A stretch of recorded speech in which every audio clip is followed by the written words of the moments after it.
It is Money Monday, and we know that times are tough for a lot of people with inflation, the rising cost of housing and groceries. It is hard to be an adult. How about we just go with that? And especially when you're trying to catch a financial break. So thinking about getting an emergency fund set, it might seem impossible, but friends, let me tell you, you gotta do it. There are ways that you can get started without feeling too much of a pinch. And we have Ayo Idowu here, our financial advisor. And let me tell you, Ayo, every time we talk, I feel like I get a little bit smarter. And that's what I say. We're gonna get a little bit smarter in a small amount of time. So tell me a little bit about trying to get this emergency fund saved. Is it possible? Let's start with that. Yeah, I mean, I'd like to think it's possible. I'm in the business of making it possible, but no, 100%. I feel like it can definitely seem like a far-fetched thing when you're not quite at that, financially fit level to get to that point. But as far as possibility, yeah, you just got to kind of lock in for a couple months and just make sure it's there, because it's just going to make everything that much easier. So let's say that I am making minimum wage. I'm working full time.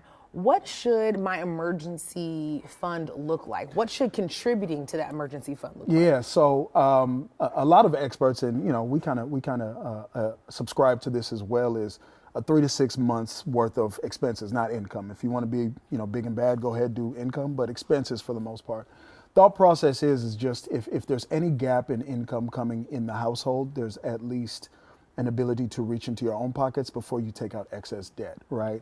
So the thought process, again, 3 to 6, and where you can figure where you fall on that scale is, the younger you are and the less responsibilities. Maybe you're single, no kids, maybe no mortgage, probably on the 3-month spectrum. But if we have these solo income households, mortgages, car notes, and a big family, you might be on the 6-month end to feel a little more safe. Let's say that I'm on the opposite end of that. Maybe I'm making a good amount of money. Maybe I'm trying to make sure that I can retire, but I still need this emergency fund. What should that look like? Everybody needs emergency fund. I still kind of dance in that 3 to 6. Like, business owners might be a little bit more than that because, the doors can shut. We saw during COVID at any time.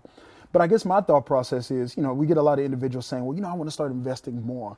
Investing more is great, but if you don't have that emergency fund, all you do is kind of start taking money out of your investments when you get in trouble. I always tell people, think about your emergency fund as your new zero. So let's just throw a number out there. Let's say my emergency fund is $3,000. When your friends invite you to drinks, or maybe the Vikings game or the Gophers game, and you don't have money in your account, you're like, oh, well, I'm broke. I'm not going to go this time around. 3,000 is your new zero. So I'm broke now at 3,000. So the minute I hit 3 guys, I have no money. Now, if I'm above that, now we can start doing excess things, investing into certain different places or taking more risk. But let's say we have an emergency come through. God forbid somebody gets into the hospital or gets in an accident.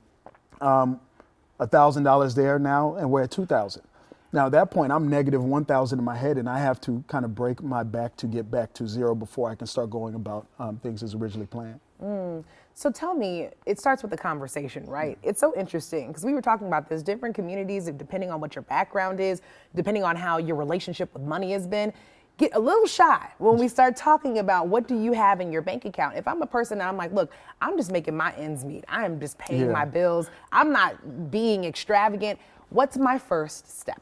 People get funny when it comes to money, right? and it's a double-edged sword. Obviously, we want to keep certain things private, and finances should be private, but at the same time, I feel like the reason a lot of individuals kind of fall behind, or very few individuals get way ahead, is because nobody kind of knows where the next person's at. And it's something that needs to be talked about more. So I'd say the first step is just kind of figuring out what that fund is supposed to look like, right? Again, if we could all go back to being 21, 22, I would love to tell everybody, like, don't move out your parents' house. Like, stay in your parents' house as long as you can and try to build that emergency fund first. That way you have it for life. But right now I'm doing kind of an October fast. I do it every year. It's where I don't go out to eat. I try to travel less, and I'm just making sure I'm replenishing all my accounts from the damage that was done all summer, if you will. And my clients are participating in that as well, too. Oh, man. Thank you for making us a little bit smarter in a little bit of amount of time. And, of course, we'll have more info for you at KARE11.com. We love Money Mondays. Thank you, Ayo.